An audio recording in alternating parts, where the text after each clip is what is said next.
Recently, my husband was asked to go under a re-examination for his company's health checkup. I suppose this is what happens when you enter your late 40s. Maybe we need a full medical checkup instead of just an annual health checkup. John, my husband, has a chronic disease, and I've always been worried. I'm Lisa. I've been married to John for 20 years. Our only daughter, Dana, has turned 17 and she's applying to college this year. Despite all the ups and downs over these 20 years, I was relieved to see our daughter grow this old enough. I have kept my family together while working part-time at a bakery in front of a train station. And because I was worried about John's health, I've been mindful of our meals, choosing low salt, low oil, and healthy ingredients while cooking. I thought we still had our whole lives ahead of us. But John disregarded my feelings and acted a fool. That was what happened one evening. John came home early. What happened? You're home so early. I ate too much during lunch, and now my stomach is upset. He wasn't speaking in his usual aggressive tone. Because John has a chronic disease, I thought about taking him to the hospital. But he said, I'll be fine after a little sleep. Just let me rest.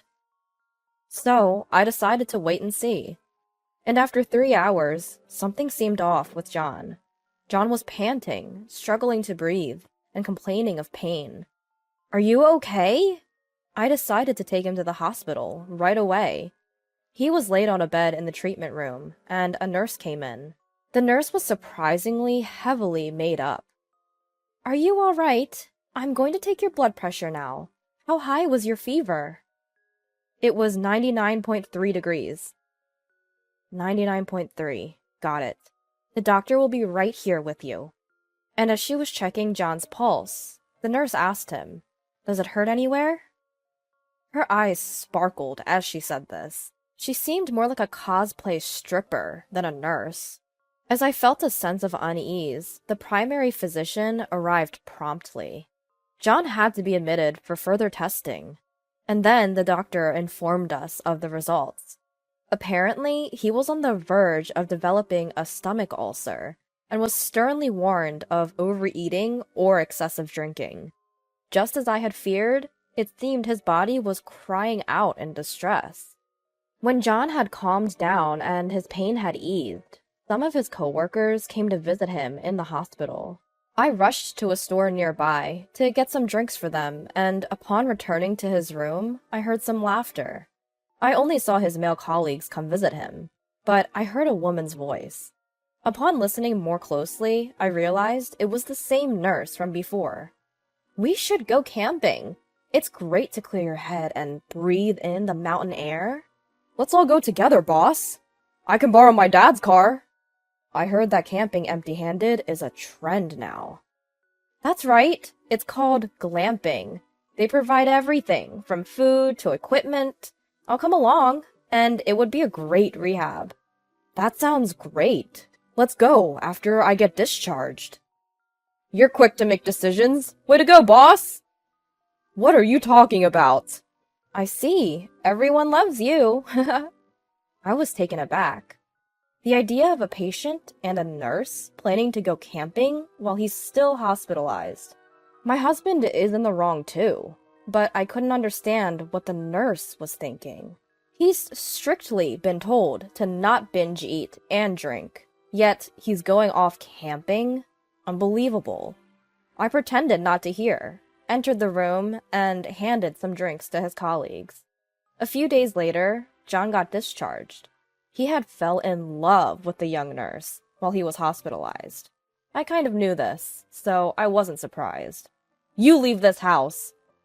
With my pleasure, but don't call me even if anything happens later. I happily granted his wish for a divorce, and so taking Dana with me, I left the house. But Dana seemed upset. What's this all about? Just telling us to leave without no heads up? What is that grown man even thinking? Well, he's always been like this. But I do feel somewhat relieved. No way! I'm not forgiving him. He used you, like a housemaid, cheated on you, and brought up divorce. We can't let this slide. Let's get back at him. It's okay. No need for that. He will see hell very soon. Huh? Mom, have you already planned something? Not exactly. I don't think of him as my father anymore, and I'll never see him again. He really gives me the creeps. What's with that man? Pisses me off. I'm sorry it has to come to this. But you know, Dana, the only thing I'm grateful to your father for is you. I'm so glad that you came into my life. Mom, you don't need to be grateful for that. He's the absolute worst. And he deserves to go to hell. I despise him so much. And then, half a month after the divorce, I got a phone call as I was arriving at my bakery for work as usual. It was Anna, the nurse who my ex-husband cheated on me with. Anna wanted to meet after work, saying she had something to discuss. I reluctantly agreed to meet her. When I arrived at the cafe we'd agreed to meet at, there was Anna in a flashy outfit. Hey, don't mess with me today. Do you know why I had to come and meet you? Well, you haven't said anything, so I don't know. Quit playing dumb. You left after the divorce, but why are you selling the house now? You can't do this. Take down the sale now. Immediately. I think you've misunderstood something. I was the one who bought that house. Oh, did John not tell you anything? Huh? What do you mean? Oh yeah, he never shares anything that'll make him look bad. Before we got married, my parents died in an accident and I received an inheritance. I used that money to buy that house. Therefore, it's not part of the marital assets, and it's mine. Huh? So, you mean John doesn't own a house? That's correct. I wonder if he told you that he owned the house. I don't think it's possible for him to buy a house at his age. So, we're going to be living in a rental forever? I didn't know. He said he was going to sell the house and buy a high-rise condo. He lied to me. Well then, he's nothing but a broke old man. I sympathize with you. But you're married, aren't you? And you even have a child. I'm going to hold you accountable for this.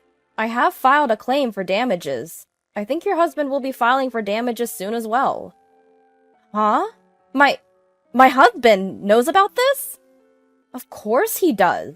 Cheaters always get exposed in the end. He said he would claim child support, as well as damages, to make you pay for this. What do I do now? It seems that Anna's plans didn't go as she had expected, and she was deep lost in dark. Although I didn't mention this at the time, on the advice of my lawyer, I sent a certified letter to my husband's company regarding his affair. His company goes by a philosophy that a man who can't protect his family can't protect their company either, and thus only those that have a peaceful family are promoted. If they find out that his affair was the reason for our divorce, he will certainly be taken off the promotion track. He's been working hard to be recognized as a great worker to secure a promotion, so this will be a huge blow to him and ruin everything for him. Moreover, the director of the hospital where Anna works is Anna's father-in-law, who seems to be a well-known figure in the medical community. He's always disliked dishonesty, though it's almost certain that her divorce will be unavoidable. Apparently, Anna had been determined from the start to marry a doctor, which was why she became a nurse. Once she got what she wanted, she was only concerned about herself, and sought a joyful life. That's what led to her affair. She got married to a doctor, and her dream came true. But she ruined it all by having an affair. I have no idea why she even went down this track. I was aware of Anna and my husband's affair from the time I was at the hospital. The day my husband was admitted, I happened to run into a nurse in the hallway, Tina, an old friend of mine, and we were both surprised. I didn't know that Tina was here. I felt relieved knowing she was there, and we had dinner together after a long time. Tina told me about Anna's affairs, and I was shocked to hear about such a scandalous nurse. However, I wasn't concerned about her having an affair with my husband, since he was already 47 years old. I couldn't believe he would have an affair at this age. But 2 days later, Tina told me that they had already started having a relationship. Thanks to Tina, I was able to brace myself for the worst. So, when my husband told me to leave, I thought the time had finally come, and I agreed to the divorce without hesitation. The only thing I could get from a man with no property, no cash, nothing at all, was alimony. I had made up my mind to start a new life, and I was able to sell my house for more than I expected. I could even afford to buy a new condo. I felt so refreshed and was satisfied with my new life with Dana. That's when I got a call from Anna. I'm screwed. Help me, please. I can't stand not having everything for myself. That's why I wanted to make John mine, but I never intended to leave my husband. I finally got my long-desired doctor. So, what? I don't understand how that leads to an affair. You know how things can be tempting at times, right? My husband was always studying to become a doctor, so he didn't know how to have fun and was boring. So when I met John, who knew how to enjoy himself and was reliable, I got tempted to have fun with him. I'm sorry, but I want you to talk to my husband. If it's money that you want, I'll pay you enough. Huh? Why would I talk to your husband? Please, tell my husband that there's nothing between John and I. Let him know that John was the one flirting with me, and I did nothing wrong. I'll just act like I was troubled by it all. Please help me out. Can you please do something? Huh? What are you talking about? My husband is stern on getting a divorce from me, but I don't want to divorce him.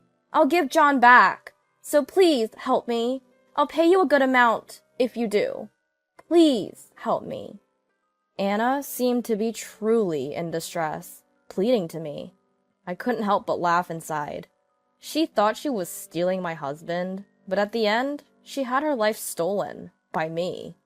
Then it was that night. I got a call from my husband. You! What the hell have you done? Selling the house and demanding compensation? You're taking it too far. Didn't Anna tell you? What? Why are you bringing her up? She has nothing to do with this. I met with Anna today after she reached out to me. What? It's my prerogative to do whatever I want with the house since I was the one who bought it. You don't have to be so livid. If we lose that house, I have nowhere to stay. We're divorced now, so we're not related anymore, right? We were married for over 20 years. Who was the one that betrayed their partner and cheated again? I told you not to call me even if anything happened, because I don't care. Dang it! Quit rattling! Revoke your sale immediately! I'm going to hang up if that's all you have to say. It's none of my business. You have some nerve. Fine. Anna is a nurse, so she has a good salary, and she's way younger than you. Old hags like you are trash anyway. Well, that's too bad. But Anna called you broke garbage, too. What? Don't you dare! And Anna, she better watch her mouth. I filed for compensation from both of them. This was the result of talking to Anna's husband, another victim, just like me. Anna's husband seemed to have noticed, and was apparently preparing for divorce. A mutual deception called infidelity, where each party seeks for others' money. There's no way such a relationship could work out. Although I knew this from the beginning, I didn't do anything about it, and nor did Anna's husband. We were delighted to let these villains free to mess with each other. But I was constantly amazed by the tenacity of those two. My ex-husband, John, had called Dana. The phone rang incessantly, so Dana had no choice but to pick it up. What? Stop calling me over and over! You finally picked up. Dana, are you okay? How's school? Are you eating properly? How's college applications going?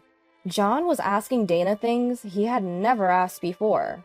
Dana put the phone on speaker, so I could hear it too. Stop bothering me! That's not a way to talk to your dad. Huh? You're not my dad. You abandoned me, remember? What are you talking about? I didn't abandon you, Dana. Let me guess. Your mom told you that, didn't she? I'm almost 18 now. I am aware of what's going on. Dana, let's live together again. Life without you is lonely. Have you lost your mind? What are you saying? You're the one who cheated on my mom and left us. I'm not calling someone like you my dad. I'll never forgive you. We're no longer family, so stop calling. Dana, are you going to abandon your dad? How many times do I have to tell you? You're the one who abandoned us. Don't call me just because your mistress dumped you. You've always been like this. It was so hard to watch Mom suffer. You're so full of yourself. You only have your interest in mind and nothing else. I'm so fed up with you. Don't say that. Please, help me. I'm all alone. If you forgive me, your mom will too. Your mom should just come back. Her ego's stopping her from coming back. She can't live without me, Dana. Please, help your mom out. Please, Dana.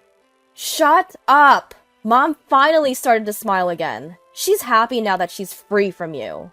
Don't get it twisted. I'm going to block you. Dana! Hold on! Dana! Dana! Dana was so angry, her face was beet red. She spoke up for me, with all her might. I felt my daughter's growth. I felt that Dana had grown up to be a young adult now. Once Dana starts college and gets a job, my life as a single woman will begin. It may be lonely, but I still think I'll be happy. I am convinced that my decision was not a mistake. Later, Dana got into her first choice, and we both cried tears of joy. I was simply happy that Dana's hard work paid off. Of course, we didn't tell John anything. Rumor has it that John voluntarily resigned from his company. Well, there was no point staying anyway. Anna is said to have divorced and moved to another hospital for work in order to pay alimony and child support, and she dumped John. However, due to her flirtatious behavior towards male patients, she didn't last long there. There's no way Anna would be interested in John, who has no money. John is out of work, and I have no idea what he's doing. I was offered an office job at the hospital by Anna's husband, and I am now working there as a full-time employee. My life is stable, and I can afford to pay my daughter's college tuition. Soon, Dana will also have her own family. I truly pray for Dana to get married to a genuine and sincere man.